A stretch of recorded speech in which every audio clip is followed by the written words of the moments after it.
السلام علیکم ورحمۃ اللہ وبرکاتہ۔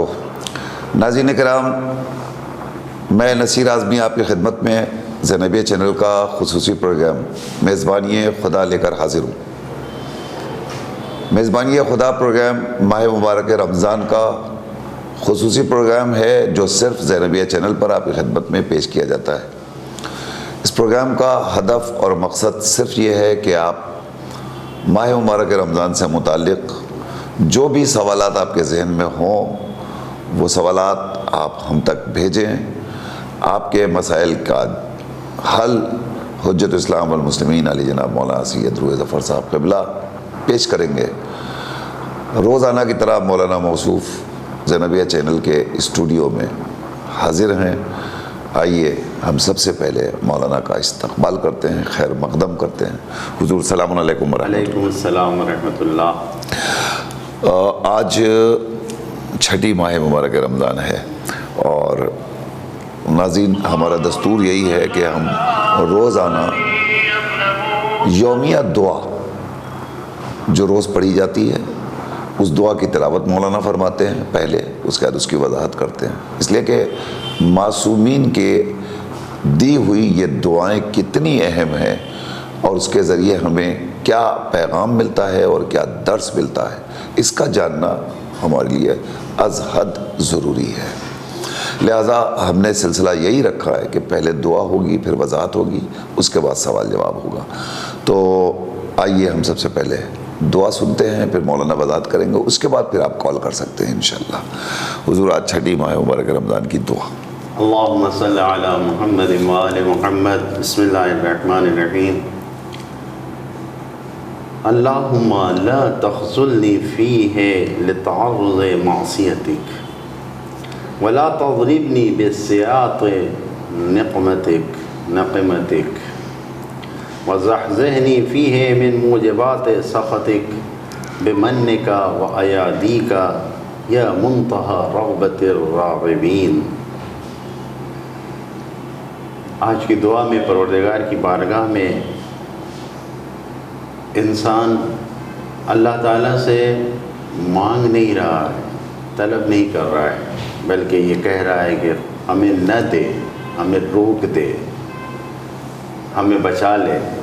اللہم لا تخذلنی فیہ، خدایا اس ماہ مبارک رمضان میں ہمیں خوار نہ کر، ہمیں ذلیل و خوار و رسوا نہ کر، لتعرض معصیتک، کہ ہم تیرے گناہ گار بندے ہیں، ہماری طرف سے گناہیں سامنے آئی ہیں، ان گناہوں کے سامنے آنے کی وجہ سے تو ہمیں ذلیل و خوار و رسوا نہ کر۔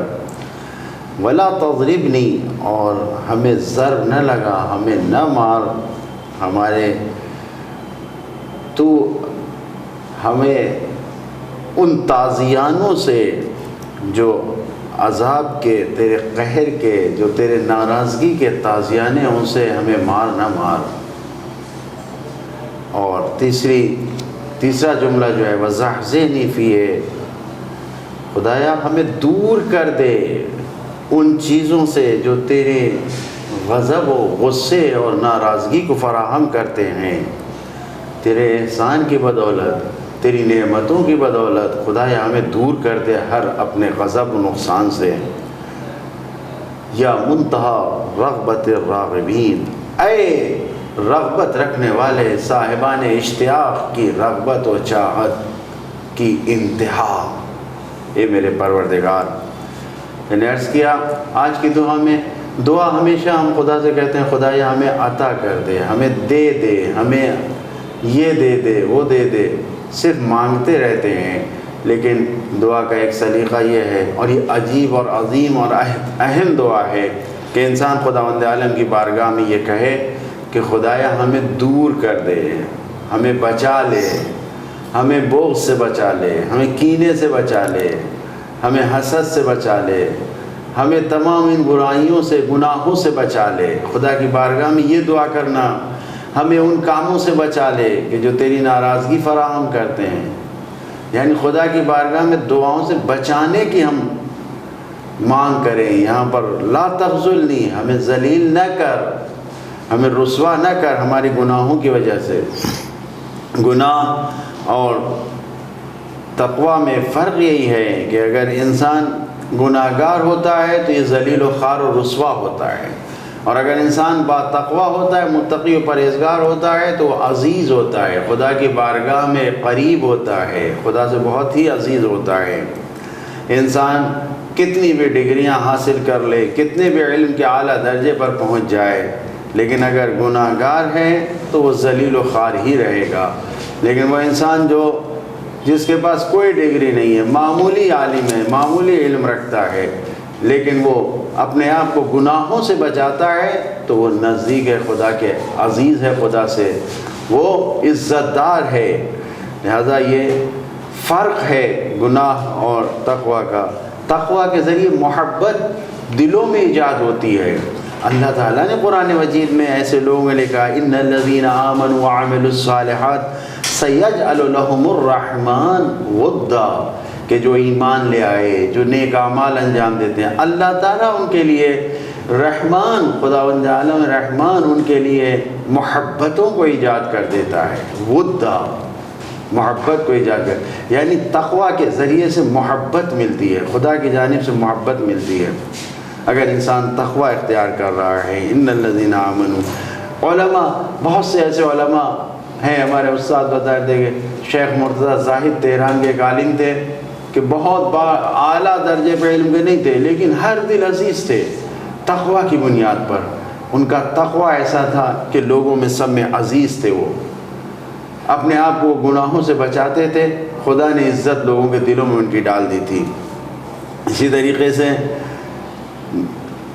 دوسرا نمونہ میں شیخ محمد تقی بافقی قبر ہے کہ ان کے لیے کہتے ہیں مرحوم آغا مجتہدی تہرانی، وہ بہت بڑے عالم، تو کہتے ہیں کہ جب ان کو ہم دیکھتے تھے تو خدا یاد آتا تھا، یعنی اتنے پاکیزہ انسان کہ دیکھ کے جسے خدا یاد آ جائے۔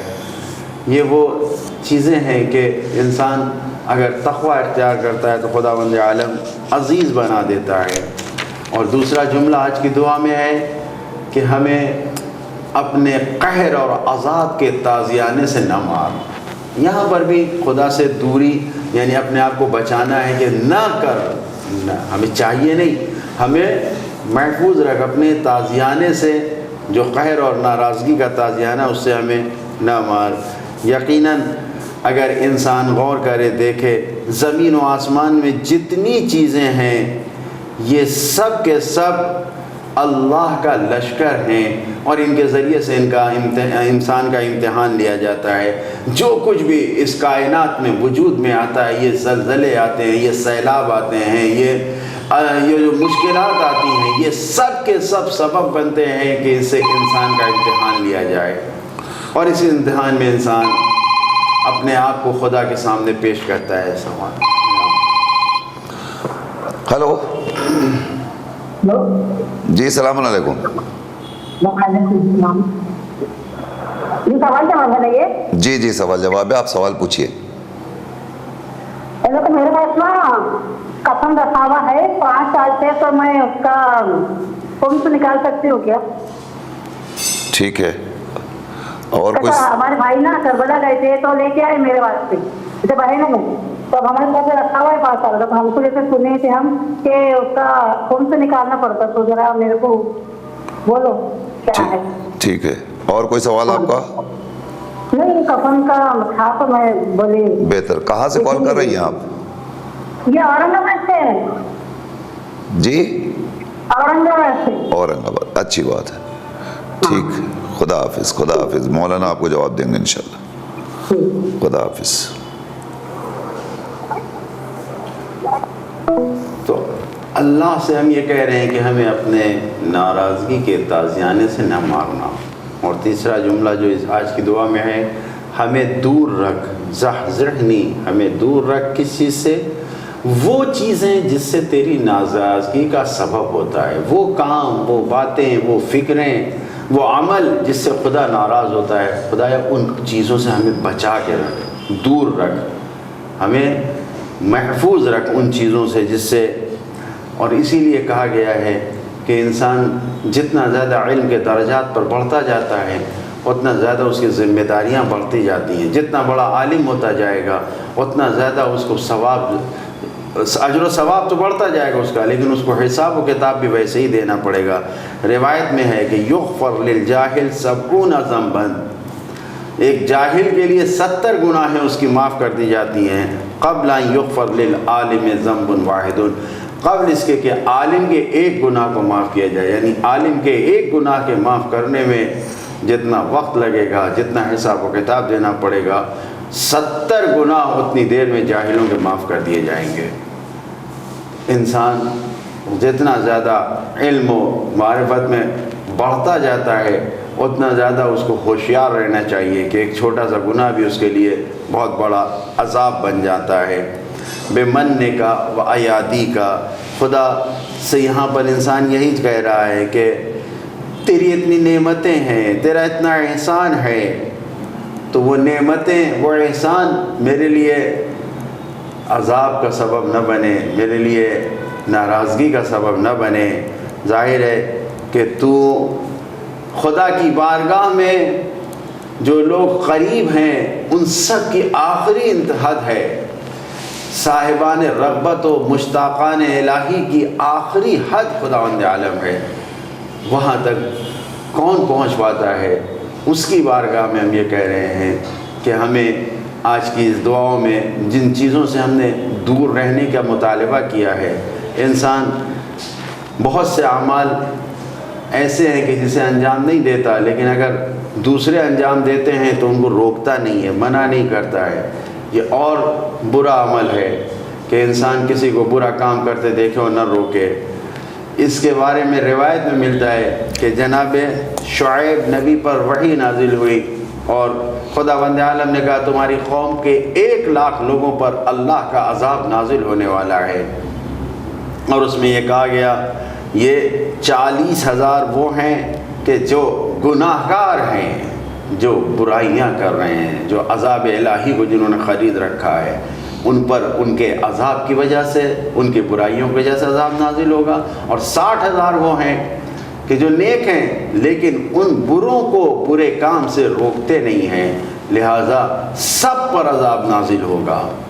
تو انسان یہ نہ سوچے کہ ہمیں کیا لینا دینا، ہم سے کیا مطلب، کوئی برائی کر رہا ہے تو کرنے دو، کسی غلط کام کی طرف جا رہا ہے تو جانے دو. نہیں، اگر ایک انسان خود نیک ہے، طاہر ہے، پاک و پاکیزہ ہے، لیکن برائیوں کو دیکھ کے خاموش ہے تو وہ بھی اسی کے جیسا ہے.